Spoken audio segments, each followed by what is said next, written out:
Καλώς ήρθατε στο Step into Branding, ένα πρόγραμμα συγχρηματοδοτούμενο από την Ευρωπαϊκή Ένωση που υποστηρίζει τους εκπαιδευτές ενηλίκων να μάθουν περισσότερα για την ταυτότητά τους, για το πώς μπορούν να έχουν περισσότερη απήχηση στα προγράμματά τους και στα σχέδια που υλοποιούν και να υπάρχει μια βιώσιμη ανάπτυξη.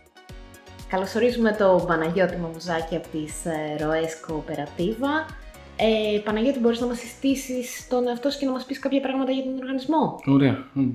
Καταρχήν, χαρά μου που είμαι εδώ. Χαρά μου να μπορέσω να είμαι μέρος αυτού του ωραίου πλάνου που ετοιμάζεται. Το όνομά μου είναι Παναγιώτης Μαμουζάκης. Το background μου είναι εκπαιδευτής μη τυπικής μάθησης. Δηλαδή, αυτό που έχω κάνει είναι πάρα πολλές εκπαιδεύσεις στον χώρο της μη τυπικής μάθησης. Έχω γυρίσει σε εντός, εκτός Ελλάδος κτλ. Και κάποια φάση το 2019, μαζί με συναδέλφους που είχαμε έτσι το ίδιο μεράκι και πάθος, αποφασίσαμε να ξεκινήσουμε τις ροές Κοοπερατίβα, με στόχο να φέρουμε μια αλλαγή στη μη τυπική μάθηση, να μπορέσουμε να ενδυναμώσουμε εμάς, τα άτομα της κοινωνίας μας που είναι στη γειτονιά μας, στη χώρα μας, στην πόλη μας, αλλά και να ενδυναμώσουμε τον τρίτο τομέα, δίνοντας μη τυπικές μεθόδους οι οποίες ενδεχομένως δεν είναι γνωστές ακόμα στην Ελλάδα. Και σε σχέση με το branding, πώς κάνατε τα πρώτα σας βήματα? Λοιπόν, εδώ είναι κάτι το οποίο είχαμε σκεφτεί αρκετά καλά, θα έλεγα. Δηλαδή, όταν ξεκινήσαμε το εγχείρημα αυτό, ξέραμε ότι πρέπει να στήσουμε ένα branding το οποίο θα μας μάθει όλος ο κόσμος κατευθείαν. Οπότε, ενώ ξεκινήσαμε γύρω στο Γενάρη, κάπου το Μάιο βγήκανε όλα τα brand μας online κτλ. Αυτό που κάναμε ήταν ότι επειδή είχαμε δουλέψει σε φορείς σαν freelancers που βλέπαμε το branding τους κτλ, βλέπαμε κάποια πράγματα που δεν δουλεύανε και κάποια που δουλεύανε. Το βασικό ήταν ότι είχαμε βαρεθεί να βλέπουμε άτομα να πιάνουν τα χέρια τους και να πηδάνε με το λογότυπο του Erasmus από πάνω, ή να βλέπουμε εκπαιδευτικό πρόγραμμα στην Ανδαλουσία και να έχει ωραίες παραλίες και δεν ξέρω τι. Ναι, θέλαμε να κάνουμε κάτι διαφορετικό. Θέλαμε να δείξουμε ότι ερχόμαστε και φέρνουμε κάτι διαφορετικό. Και όχι μόνο για εμάς, αλλά για να μπορέσουμε να παρακινήσουμε και άλλους φορείς να κάνουμε και αυτοί το ίδιο. Αυτός είναι και ο βασικός λόγος που σας κάλεσα. Αυτό ήθελα να πω. Γιατί το branding που έχετε κάνει είναι πολύ ξεχωριστό, έχει μια πολύ ωραία αισθητική και είναι ξεκάθαρα για μένα όταν βλέπω μια ανάρτηση από ποιον οργανισμό είναι. Δηλαδή, μπορώ να καταλάβω ακριβώς. Ποια θεωρείς ότι είναι τώρα τα βασικά στοιχεία που σήμερα κάνουν το brand του οργανισμού επιτυχημένο? Σήμερα δεν είναι πολύ επιτυχημένο, γιατί είναι 5 χρόνια μετά και θεωρώ ότι άμα θέλεις να είσαι μέσα στα πράγματα πρέπει να εξελίσσεσαι. Οπότε σήμερα θεωρώ ότι το brand μας είναι σχετικά παροχημένο σε σχέση με το brand το οποίο έχουμε ξεκινήσει 5 χρόνια πριν. Οπότε είμαστε ήδη σε μια διαδικασία και σκέψη πώς αυτό μπορεί να φέρει περισσότερο impact. Σίγουρα δεν αντιλέγω, ο κόσμος, όπως είπες και εσύ, μας γνωρίζει μέσα από το brand. Έχουμε χρησιμοποιήσει κάποια από μικρά έως μεγάλα κολπάκια της τεχνικής του branding για να μπορέσουμε να το πετύχουμε αυτό. Αυτό, αλλά ποια ήταν η ερώτηση? Η ερώτηση είναι τι θεωρείς ότι είναι επιτυχημένο. Οπότε θες να μας πεις κάποια από αυτά τα μικρά κόλπα που κάνετε? Επιτυχημένο είναι αυτό που είπες εσύ, ότι βλέπω τα post και καταλαβαίνω τι είναι από τις ροές.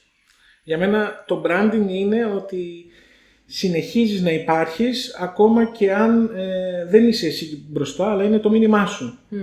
Δηλαδή, εάν ο κόσμος μπορεί να καταλάβει από μακριά, αυτό το post είναι από ροές. Τώρα, κολπάκια.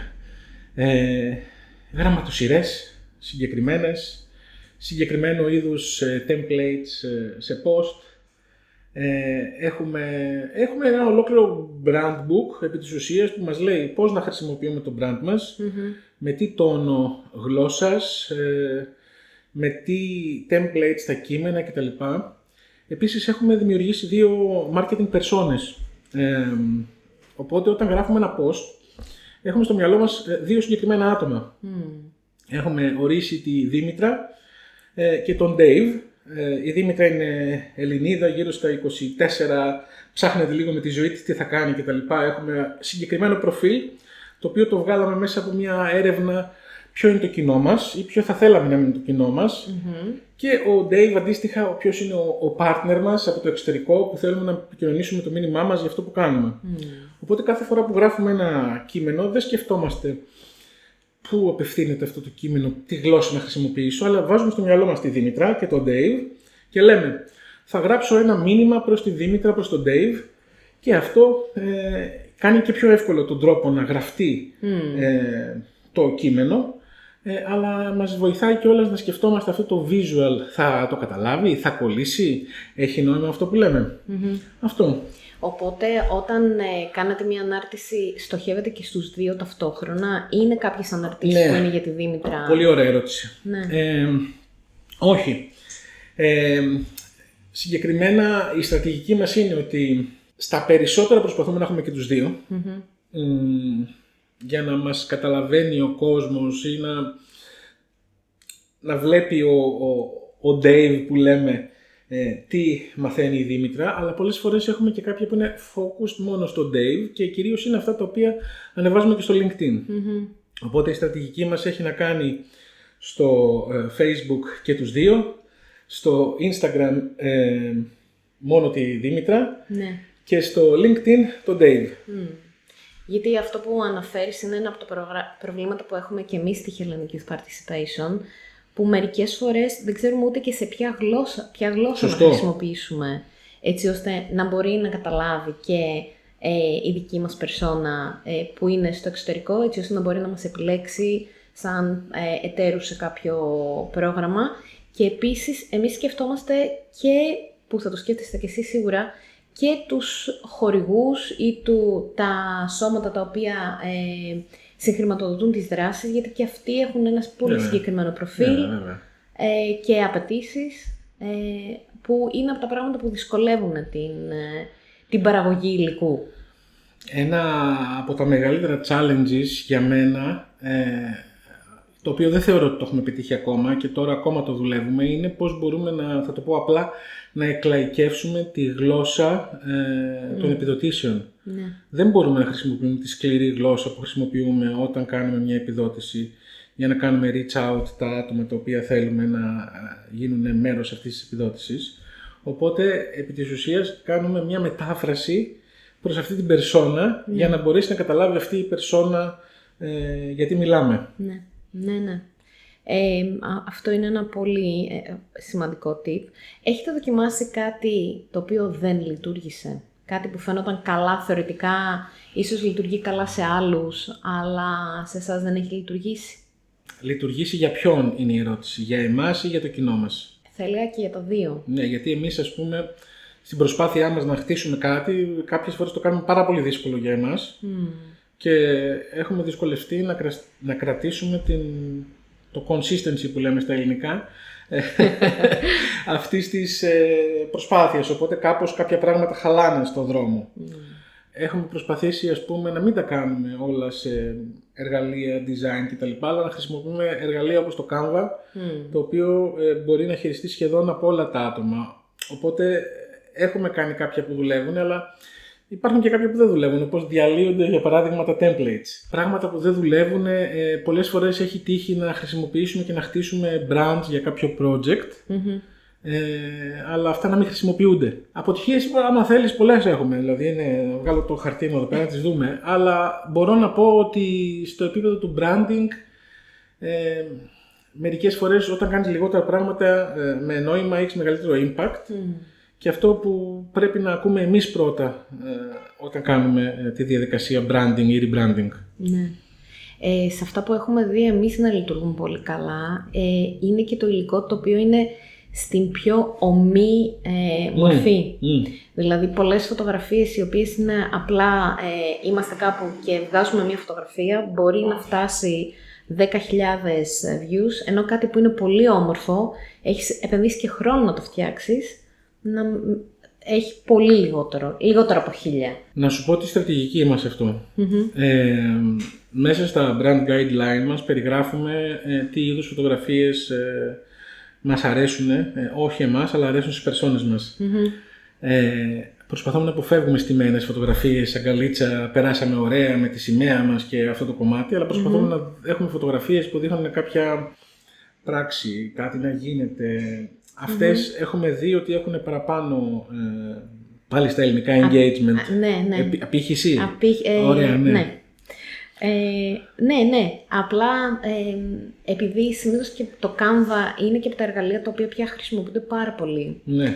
Και ιδιαίτερα μία από τις δυσκολίες που εγώ έχω αντιμετωπίσει είναι ότι πια δοκιμάζουμε να κάνουμε κάτι και μετά το βλέπουμε να αντιγράφεται πολλές φορές, οπότε κάπου χάνεται ότι αυτή ήταν δική μας ιδέα και το έχουμε ξεκινήσει με αυτόν τον τρόπο. Αυτό είναι από τα πράγματα που με προβληματίζει λίγο. Δηλαδή, τώρα πια που όλοι χρησιμοποιούν το Canva, πώς μπορείς να διαφοροποιηθείς εσύ σαν οργανισμός έτσι ώστε να φαίνεται πιο ξεκάθαρα, γιατί για το δικό σου το στυλ χρησιμοποιείται πια από κάποιους οργανισμούς. Οπότε είναι τέλειο, αλλά δεν είναι πιο δύσκολο να έρθει η ταύτιση με τις ροές.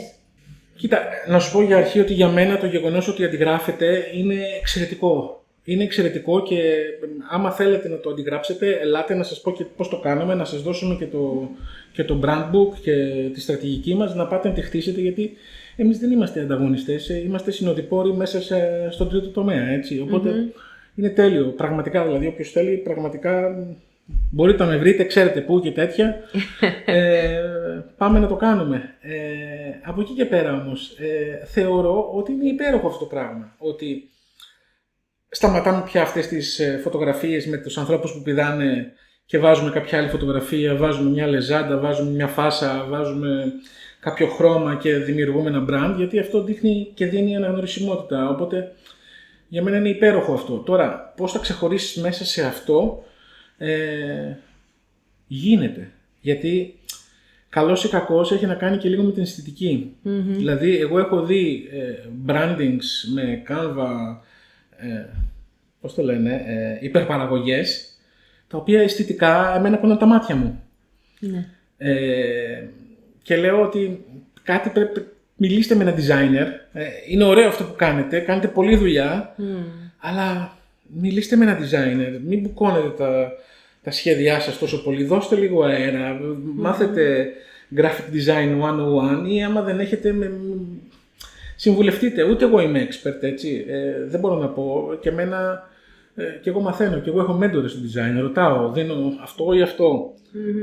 Δεν είναι ότι ξαφνικά εγώ είμαι expert στο design, το χέρι μου δεν πιάνει, artistic δεν είμαι, το μάτι μου κοιτάει, μπορεί να κρίνει. Κατάλαβα.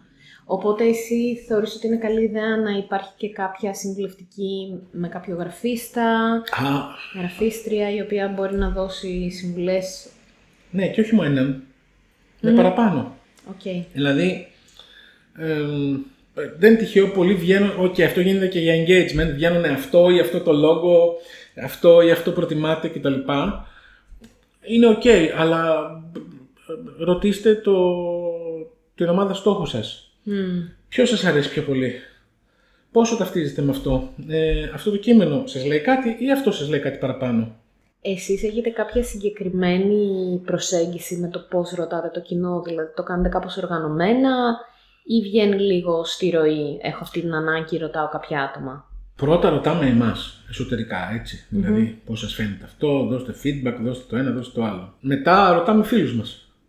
Έτσι, δηλαδή, δεν ανάγκη να βγεις και να πεις στο LinkedIn ποιο από τα δύο logo, ποια από τις δύο στρατηγικές αρέσει πιο πολύ. Αλλά φίλους μας, γνωστούς μας, μπορεί να ρωτήσω εσένα. Λοιπόν, πάμε να κάνουμε αυτό, πώς το βλέπεις. Συναδέλφους, συνεργάτες, πρώην άτομοι που συνεργαζόσουν σε τέτοιο επίπεδο. Εμείς προσπαθούμε μια φορά το χρόνο με κάποιες από τις ομάδες μας να κάνουμε και focus group. Και για να τους ακούμε, για να μπορούμε να κάνουμε και το σχεδιασμό, αλλά και για να βλέπουμε λίγο και πώς είναι, γιατί η αλήθεια είναι ότι ιδιαίτερα τους νέους ανθρώπους αρχίζουν και τα χρόνια γίνονται περισσότερα στην απόσταση, οπότε δεν μπορώ κι εγώ να καταλαβαίνω όσο και να παρακολουθώ τα trends. Βεβαίως. Οπότε είναι κάτι που μας βοηθάει πολύ. Εμείς έχουμε στην ομάδα άτομο το οποίο ο ρόλος του είναι η επικοινωνία. Και ένα από τα κριτήρια που θέτουμε είναι να υπάρχει κάποια αλφα αισθητική. Οπότε πριν γίνει κάποια πρόσληψη κοιτάμε λίγο και την αισθητική.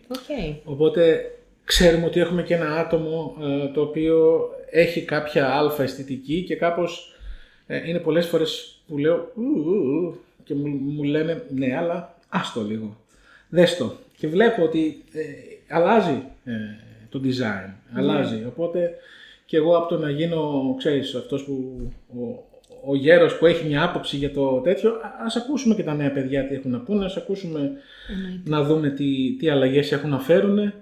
Και γι' αυτό είμαι πάρα πολύ ενθουσιασμένος, γιατί σου είπα ότι θέλουμε να κάνουμε μια αλλαγή στο brand μας πολύ σύντομα και είμαι πάρα πολύ χαρούμενος να δω πώς θα γίνει αυτό μέσα από τα νέα άτομα τα ίδια. Ένας από τους λόγους που σας κάλεσα εδώ σε αυτό το επεισόδιο είναι για το storytelling. Γιατί είσαστε από τους λίγους οργανισμούς στην Ελλάδα που είναι ξεκάθαρο το storytelling το οποίο κάνετε. Ποιος είναι ο ρόλος του storytelling στην επικοινωνία των ροών? Δεν θέλω να το παίξω σοφός, οπότε θα σας ρωτήσω τι εννοεί storytelling. Όταν βλέπω τις αναρτήσεις μπορώ να καταλάβω ποια είναι η ιστορία η οποία λέγεται και ιδιαίτερα στο Instagram είναι πολύ ξεκάθαρο το αυτό έχει γίνει αυτό πάει εκεί. Εμείς έχουμε τις ιστορίες μας τις λέμε μέσα από διαφορετικά templates. Τώρα συγγνώμη για τα αγγλικά, αλλά μου βγαίνουν πάρα πολύ έτσι. Επιτρέψτε μου και μην με κακολογήσετε γι' αυτό. Τα έμαθα στο δρόμο στην Ευρώπη όταν κάναμε προγράμματα. Οπότε είναι πάρα πολύ δύσκολο για μένα να κάνω την ορολογία πλήρως ελληνική. Ελπίζω στα σχόλια να μην με κράξουν γι' αυτό. Αλλά και να με κράξουν, καλή καρδιά. Έχουμε συγκεκριμένα templates για συγκεκριμένες ανάγκες. Όταν υπάρχει μια ευκαιρία, προσπαθούμε να τον ονομάσουμε ευκαιρία εκπαίδευσης. Όταν θέλουμε να δώσουμε τα νέα μας για ένα project, λέμε ότι αυτά είναι τα νέα μας σχετικά με τα project. Όταν θέλουμε να πούμε τι έγινε σε μια συγκεκριμένη δράση, χρησιμοποιούμε ένα template τι έγινε σε αυτή τη δράση. Οπότε έχουμε κάπως δομημένα, νομίζω 11 είδη διαφορετικών post, τα οποία έχουν συγκεκριμένες ημέρες που ανεβαίνουν, δηλαδή τα νέα μας θα ανέβουν Παρασκευή και Τρίτη, τα Σαββατοκύριακα θα βάλουμε κυρίως κάποια testimonial, οπότε έχουμε κάποια δομή για το πότε θα ανέβει τι, οπότε φαντάζομαι αυτό εννοείς ότι δημιουργεί μια ιστορία για το πώς επικοινωνούμε. Ναι. Ωραία. Τώρα σε σχέση με τα trends τα οποία προκύπτουν κατά καιρούς, τα παρακολουθείτε, πώς προσαρμόζεστε σε αυτά? Εγώ είμαι από αυτούς που ακόμα έχουν Facebook σαν πρώτο social media, οπότε οφείλω να ομολογήσω ότι δεν είμαι και αισθάνομαι και λίγο άσχημα γι' αυτό, αλλά είμαι ok επίσης με αυτό. Τώρα κάναμε ας πούμε μια προσπάθεια, τώρα ξεκινήσαμε λίγο με το TikTok. Εγώ ενθουσιάστηκα με το αποτέλεσμα. Υπάρχουν άτομα από την ομάδα που λένε είναι τέλεια, αλλά είναι λίγο last year trend. Και λέω εγώ, ωραία, τι είναι this year trend? Οπότε είναι κάτι πάρα πολύ δύσκολο, οφείλω να ομολογήσω. Εγώ και δεν θέλω και δεν μπορώ να ακολουθήσω αυτά τα trend, οπότε κάπως επαναπαύομαι ότι είναι ok να μην ξέρω, και είναι πάρα πολύ όμορφο από την ίδια την ομάδα να ακούσω ότι ξέρεις τι, μπορεί να γίνει αυτό, μπορεί να κάνουμε μια αλλαγή, οπότε είμαι ανοιχτός στα trends, γιατί τα trends είναι αυτά που διαμορφώνουν το marketing, ας πούμε, ή την εικόνα ή την επικοινωνία. Αυτό, οπότε ναι, δεν ακολουθώ, αλλά προφανώς κρατάω λίγο ανοιχτά τα αυτιά μου. Ναι, αυτή νομίζω ότι είναι και μια δυσκολία για τους περισσότερους οργανισμούς που δεν έχουν ένα συγκεκριμένο τμήμα επικοινωνίας. Γιατί από τη στιγμή που βλέπεις το trend μέχρι να φτάσει σε σένα, μπορεί ήδη να έχει περάσει μια εβδομάδα, μέχρι να αποφασίσεις να αντιδράσεις αυτό, μπορεί να έχει περάσει ένας μήνας. Ναι. Και μετά ήδη να θεωρείται πολύ παλιό. Ναι. Εμείς έχουμε δοκιμάσει κάποια από τα trends τα οποία τρέχαν στα social media. Γενικά δεν μας είχαν πάει άσχημα. Δεν σημαίνει όμως ότι και το trend αυτό κάτι έλεγε για το δικό μας τον οργανισμό. Σωστά. Δηλαδή θέλει και μαεστρία να μπορείς να πάρεις το trend και να το μεταφράσεις σε τρόπο που σε σένα λειτουργεί. και δεν έχουμε πάντα τις δεξιότητες να μπορούμε Ναι. να το κάνουμε. Δηλαδή, πολλά πράγματα τα ακολουθήσαμε και ήταν hit και miss. Γιατί τελικά, ενώ το trend πήγε, έτρεχε, εμείς ο τρόπος που το κάνουμε δεν μας έκανε αρκετά γνωστούς.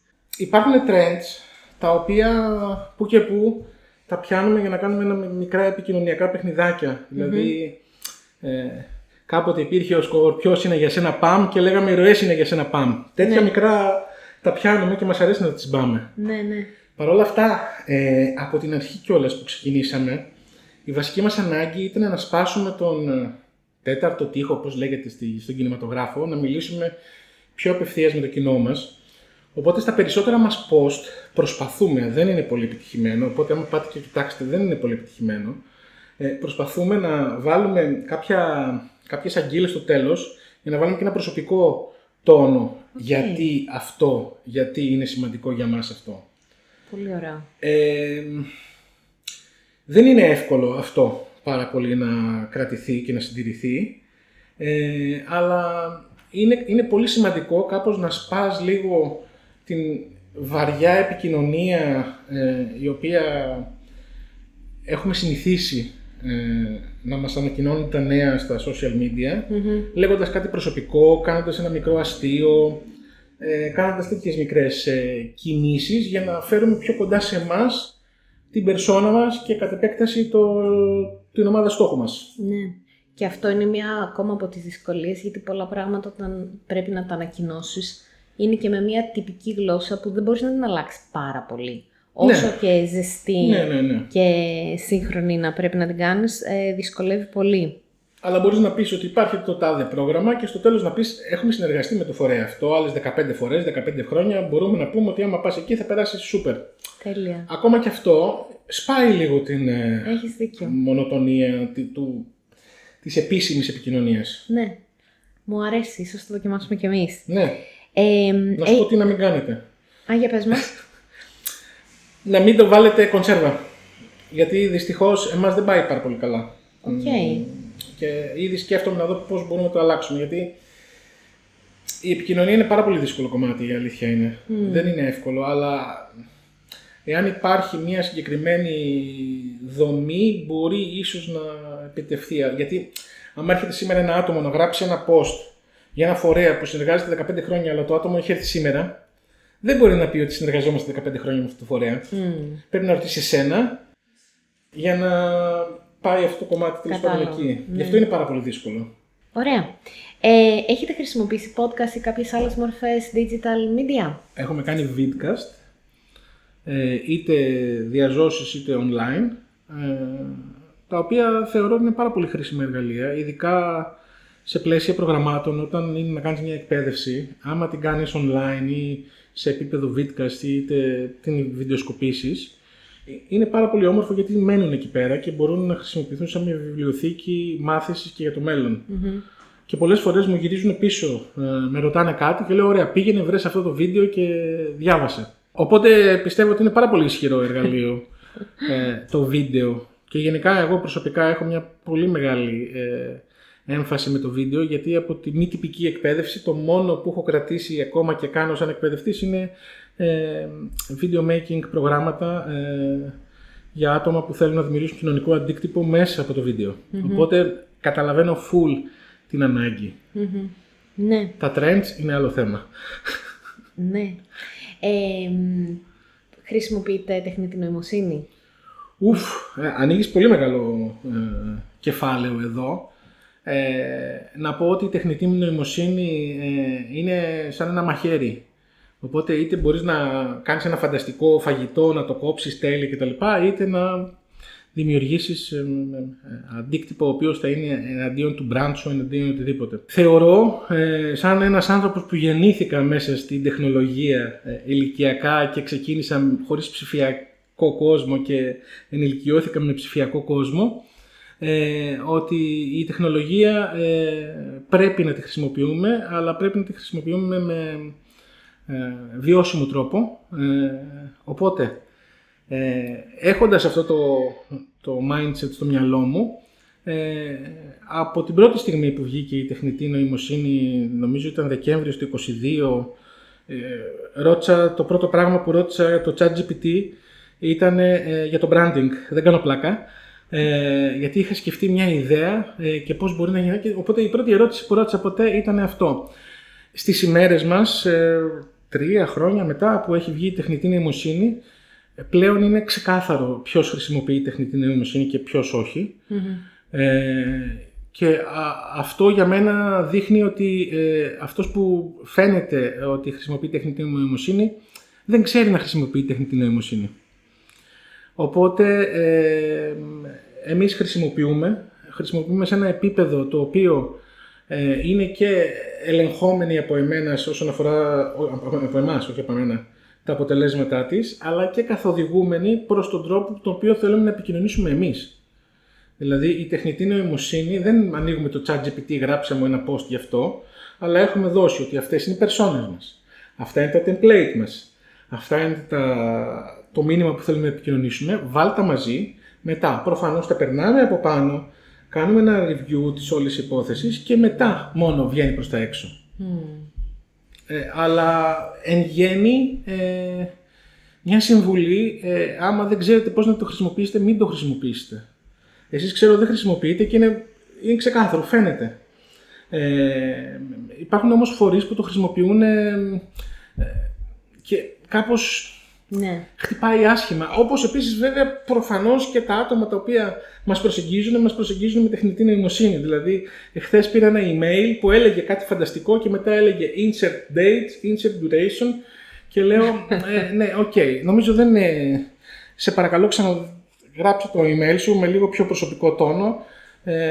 Ναι, και μου απάντησε, δεν χρησιμοποίησα τεχνητή νοημοσύνη. Εντάξει, οπότε κάπου εκεί τελείωσε η κουβέντα. Ναι, εμείς η αλήθεια είναι ότι συμβουλευτικά το χρησιμοποιούμε, αλλά από σεβασμό προς το κοινό μας δεν θεωρώ ότι κάτι το οποίο δημοσιεύουμε δεν πρέπει να το έχουμε γράψει εμείς. Δηλαδή είναι πολύ στοχευμένος ο λόγος για τον οποίο δεν χρησιμοποιούμε, ενώ χρησιμοποιούμε συμβουλευτικά. Σχεδόν όλες τις φορές, η τελική γραφή γίνεται απευθείας στα χεράκια μας. Μέχρι σήμερα, ποιος ξέρει. Εντάξει, ξέρεις τι, πάμε σε μια κοινωνία η οποία πολλά πράγματα από αυτά που κάνουμε σήμερα στο μέλλον θα είναι αστείο και θα γελάμε και θυμάσαι παλιά που κάναμε. Θυμάσαι παλιά που χρειαζόταν να πάρουμε τηλέφωνο. Μπορεί να μην χρειάζεται πια αυτά στο μέλλον, αλλά το θέμα είναι όταν δίνεται μια ευκαιρία, με ποιο τρόπο παίρνεις αυτή την ευκαιρία και με ποιο τρόπο την χρησιμοποιείς προς όφελός σου. Να σου πω συγκεκριμένα, εγώ και ένας από τους λόγους που το πάθος μου είναι η μη τυπική εκπαίδευση είναι ότι είμαι δυσλεκτικός. Ποτέ δεν διαγνώστηκα, αλλά πάντα έγραφα θήτα κτλ. Και με βλέπεις τώρα και στον τρόπο έκφρασής μου δεν είναι και ο πιο. Μια χαρά. Εντάξει, θα μπορούσα να ήμουν πιο intellectual. Θα μπορούσα. Και θα το ψιλοήθελα, αλλά είμαι ok με αυτό. Χρησιμοποιώ πολλές φορές τεχνητή νοημοσύνη για να μπορέσω να επικοινωνήσω το μήνυμά μου με ένα καλύτερο τρόπο. Χωρίς να σημαίνει ότι βάζω την τεχνητή νοημοσύνη να μου κάνει αυτό το οποίο δεν θέλω και βαριέμαι εγώ. Οπότε για μένα υπάρχει και μια έτσι, προσωπική επιτυχία ότι μπορώ και καταφέρω και εκφράζομαι καλύτερα με έναν βοηθό δίπλα μου. Συμφωνώ απόλυτα και ιδιαίτερα όταν γράφεις και ένα κείμενο στα αγγλικά, καλύτερα να γραφτεί από μια νοημοσύνη και να είναι κατανοητό αυτό που θα πεις, παρά να είναι λάθος. Δεν διαφωνώ καθόλου, απλά κάπως με το κοινό μας εμείς προσπαθούμε να έχουμε και μια σχέση επικοινωνίας, αυτό εννοούσα. Ότι από τη στιγμή που θα ανοίξεις τη δημοσίευση και θα το διαβάσεις, κάτσε να στα γράψεις και ας είναι πιο λίγα, κρατώντας και το template το οποίο και εμείς κρατάμε. Κλείνοντας έτσι, για ένα μικρό οργανισμό που ξεκινάει τώρα. Ναι, καλή τύχη. Τι συμβουλές θα έδινες? Δυστυχώς ή ευτυχώς, ο τομέας μας δεν έχει δυνατότητα να επενδύσει σε γραφίστες, marketers κτλ. Και άμα εμείς πάμε σήμερα και βάλουμε ότι θέλω ένα άτομο να μου κάνει αυτή τη δουλειά που θέλουμε να κάνουμε εμείς, θα μας κρεμάσουν και θα πούνε αυτό που ζητάς είναι 7 ρόλοι.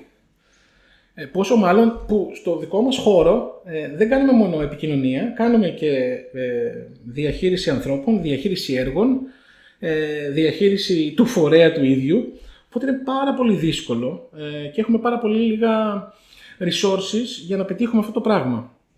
Άρα λοιπόν, τι έχω να τους πω? Καλή τύχη.